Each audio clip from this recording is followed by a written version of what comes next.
KTR Janwada farm house కి irrigation అధికారులు చేరుకున్నారు. కేటీఆర్ ఫామ్ హౌస్ కొలతలు తీసుకుంటున్నారు. ఫామ్ హౌస్ వ్యవహారంపై ఇరిగేషన్ శాఖతో పాటు హైడ్రాకు ఇప్పటికే ఫిర్యాదులందాయి. దీంతో కాసేపట్లో హైడ్రా అక్కడికి చేరుకునే అవకాశం ఉంది.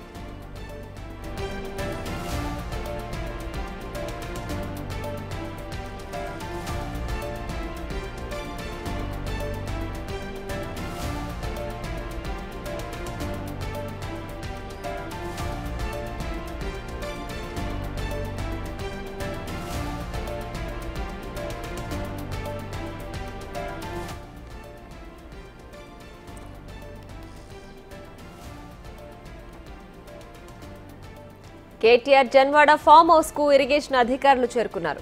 ఫామ్ హౌస్ కొలతలు తీసుకుంటున్నారు. ఫామ్ హౌస్ వ్యవహారంపై ఇరిగేషన్ శాఖతో పాటు హైడ్రాకు ఇప్పటికే ఫిర్యాదులందాయి.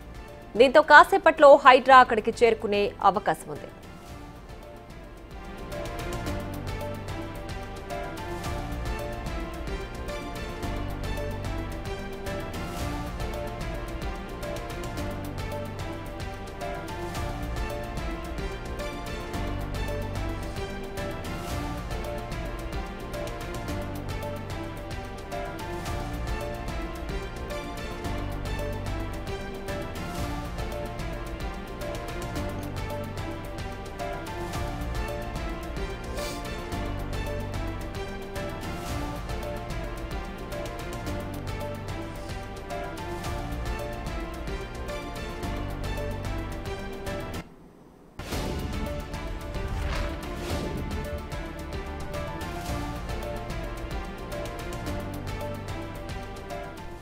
ఇక మరింత సమాచారం మా ప్రతినిధి రాణా అందిస్తారు. రాణా, చెప్పండి, జన్వాడ ఫామ్ హౌస్ దగ్గర పరిస్థితి ఏ విధంగా ఉంది? ఇరిగేషన్ అధికారుల కొలతలు ఎంతవరకు వచ్చాయి? దాదాపు గంటకు ముందు ఇరిగేషన్ ఆఫీసర్స్ జన్వాడలో ఉన్నటువంటి ఎఫ్టెల్ జోన్ లో ఉన్నటువంటి ప్లేసెస్, బఫర్ జోన్ లో ఉన్నటువంటి ప్లేసెస్ సంబంధించి కొలతలు చేస్తున్నటువంటి పరిస్థితి కనపడుతుంది. అయితే జన్వాడ ఫామ్ హౌస్ కేటీఆర్ సంబంధించింది కాబట్టి అది పరిధిలోకి వస్తుందా రాదా అనేది కూడా ఇప్పటికే కోర్టులో పిటిషన్ వేశారు. కోర్టులో దానిపైన కూడా విచారణ కూడా చేసినటువంటి పరిస్థితి కనపడుతుంది. నిబంధనలు ఎవరైనా ఉల్లంఘిస్తే తదుపరి చర్యలు కూడా తీసుకోమని కోర్టు ఆర్డర్ ఇచ్చినటువంటి నేపథ్యంలో అది నిజంగా ఎఫ్టీఎల్ జోన్ లోకి వస్తుందా రాదా అనేది కూడా క్వశ్చన్ చేసింది. సో దాని తగ్గట్టుగానే ఇప్పుడు ఆల్ డిపార్ట్మెంట్లంతా కూడా అదే పనిలో ఉన్నటువంటి కనపడుతుంది. ఎందుకంటే ఇది అత్యంత దగ్గరలో ఉన్నట్టుగా తెలుస్తుంది మనకు జలాశయానికి. ఖచ్చితంగా ఎఫ్టీఎల్ జోన్ కి వస్తుందనేది కూడా అధికారులు కూడా భావిస్తాం. దాని తగ్గట్టుగా అఫీషియల్ గా పూర్తి స్థాయిలో కొలతలు చేసిన తర్వాత దాన్ని ఆ రిపోర్ట్ ని ప్రభుత్వానికి ఇవ్వబోతున్నారు. ఇచ్చిన తర్వాత హైడ్రాకి ఒక రిపోర్ట్ వెళ్ళబోతుంది.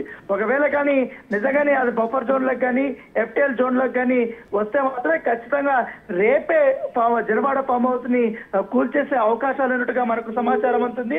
ఇప్పటికే ప్రాథమికంగా కూడా అనేక డిపార్ట్మెంట్ల నుంచి కూడా హైడ్రాకి ఒక నివేదిక అనేది వచ్చింది. కాకపోతే ఇవాళ ఇరిగేషన్ డిపార్ట్మెంట్ కూడా అఫీషియల్ గా విజిట్ చేసిన తర్వాత ఆల్రెడీ నోటీసులు ఇచ్చామనేసి కూడా చెప్తున్నారు. ఒకవేళ ఎఫ్టీఎల్ జోన్ లోకి వస్తే ఈ ఫామ్ హౌస్ ని కూల్చివేస్తామంటూ కూడా ఇప్పటికే అధికారులు కూడా వారికి చెప్పిన నేపథ్యంలో మరోవైపు కేటీఆర్ మాత్రం ఆ ఫామ్ హౌస్ నాది కాదు, నాకు సంబంధించిన నా స్నేహితులకు సంబంధించింది ఆ ఫామ్ హౌస్, నేను కేవలం లీజ్ కు మాత్రమే తీసుకున్నానంటూ కూడా మొన్నటి వరకు కూడా ఆయన చెప్పుకొచ్చాడు. సో అయితే గతంలో ఇదే ఫామ్ హౌస్ పైన ఏదైతే డ్రోన్ కెమెరాని ఎగరేసినటువంటి నేపథ్యంలో ప్రస్తుత ముఖ్యమంత్రిని అప్పట్లో టీపీసీసీ ప్రెసిడెంట్ గా ఉన్నటువంటి రేవంత్ రెడ్డిని ఏకంగా జైలుకు కూడా పంపించారు. అప్పుడు మాత్రం ఆ ఫామ్ హౌస్ నాదే అంటూ కూడా కేటీఆర్ క్లెయిమ్ చేసుకున్నారు. కానీ ఇప్పుడు మాత్రం నాది కాదు అని చెప్తూ దాట వేస్తున్నారు. దీనిపైన ఇప్పుడు కాంగ్రెస్ బగ్గుమంటున్న పరిస్థితి కాపడుతుంది.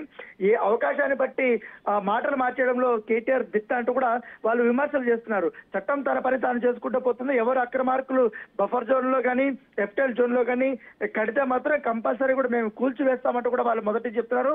హైడ్రా తన పని తాను చేసుకుంటూ పోతుంది. ఎవరు ఒత్తిళ్లకి ఎవరు బ్లాక్ మెయిల్ కి లొంగే ప్రసక్తి లేదంటూ కూడా ఇప్పటికే హైడ్రా సంబంధించిన కమిషనర్ రంగనాథ్ కూడా చెప్పినటువంటి పరిస్థితుల్లో ఇప్పుడు తాజాగా ఇరిగేషన్ అధికారులు స్వయంగా జన్వాడ ఫామ్ హౌస్ కి వెళ్లి ఈ యొక్క కొలతలు అవన్నీ కూడా ఇన్స్పెక్షన్ చేస్తున్నటువంటి పరిస్థితి. దాంతో పాటు ఒకవేళ వస్తే మాత్రం అక్కడే నోటీసులు కూడా అక్కడ అంటించే అవకాశం ఉంది. ఒకవేళ ఎవరైనా అక్కడ ఉన్నా కూడా వారికి నోటీసులు వచ్చే అవకాశాలు ఉంటాయో తెలుస్తుంది. అయితే ఇప్పుడు ఏదైతే సల్కం చెరువుకు సంబంధించిన విషయంలో ఓవైసీ బ్రదర్స్ గత 2 రోజుల నుంచి కూడా వారు అనేక రకాలుగా కూడా కామెంట్లు చేస్తున్నారు. దాని దగ్గరగా ఇప్పుడు జన్వాడ ఫామ్ హౌస్ గురించి గత వారంలో కూడా కొన్ని కీలకమైనటువంటి రాజకీయ రచ్చ కూడా జరిగింది. ఇరు పక్షాలు కూడా వాదనలు కూడా చేసుకుంటే పరిస్థితి కాబట్టి విమర్శలు కూడా చేసుకుంటారు. ఇప్పుడు తాజాగా జన్వాడ ఫామ్ హౌస్ దగ్గరికి అధికారులు రావడంతో మరొకసారి రాజకీయం వేడని చెప్పుకోవచ్చు. ఇప్పటికే కేటీఆర్ చెల్లి ఎమ్మెల్సీ కవిత కూడా సుప్రీంకోర్టు బెయిల్ ఇవ్వడంతో ఆమె కూడా రిలీజ్ అవుతున్న తరంలో కేటీఆర్ కి ఇది పెద్ద చుక్కెదురుగా చెప్పుకోవచ్చు. ఎందుకంటే ఫామ్ హౌస్ ని కూల్స్తే మాత్రం అతనికి గట్టి దెబ్బ తగిలే అవకాశం ఉన్నట్టుగా సమాచారం ఉంది. అయితే నిబంధనలు అతిక్రమిస్తే ఖచ్చితంగా కూడా చర్యలు తీసుకుంటామని కూడా రేవంత్ రెడ్డి ప్రభుత్వం చెప్తుంది. ఇదేదో ఇవాళ మాత్రం అధికారులకు వెళ్ళి ఇన్స్పెక్షన్ కి వెళ్ళలేదు, కావాలనే కక్ష సాధింపు చర్యల్లో భాగం కాదు. గత 10 రోజుల నుంచి కూడా ఇదే అంశం పైన నలుగుతుంది కాబట్టి కోర్టు నుంచి కూడా నిబంధనలు ఉల్లంఘిస్తే కూల్చేసామని చెప్పింది కాబట్టి దాని దగ్గరగానే ప్రొసీజర్ ఫాలో అవుతున్నామని కూడా చెప్తున్నారు. అయితే ఖచ్చితంగా ఇవాళ నోటీసులు ఇచ్చి కానీ వాళ్ళ కొలతలు ఫినిష్ అయిన తర్వాత ఇది ఖచ్చితంగా ఎఫ్టీఎల్ జోన్ లోకి వచ్చింది అంటే రేపే దీన్ని కూల్చేసే అవకాశం ఉంది, లేకపోతే రాత్రే దీనిపైన హైడ్రా యాక్షన్ స్టార్ట్ చేసే అవకాశాలు ఎక్కువగా కనపడుతున్నాయి. Priya. Right Rana, thanks for the updates.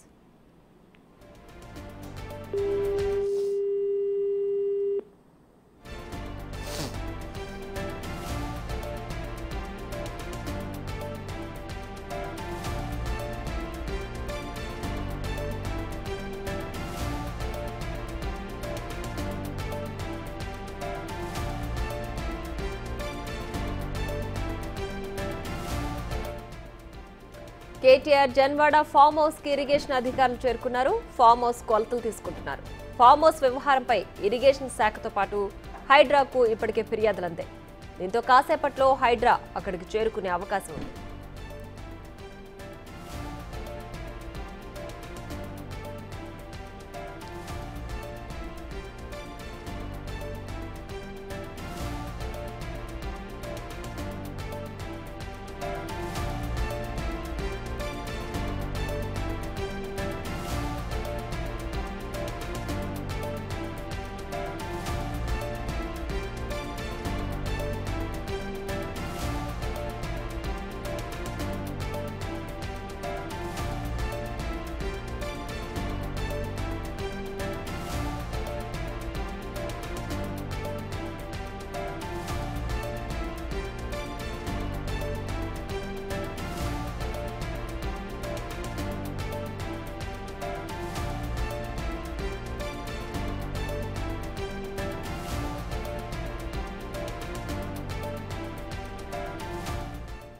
ఇక మరింత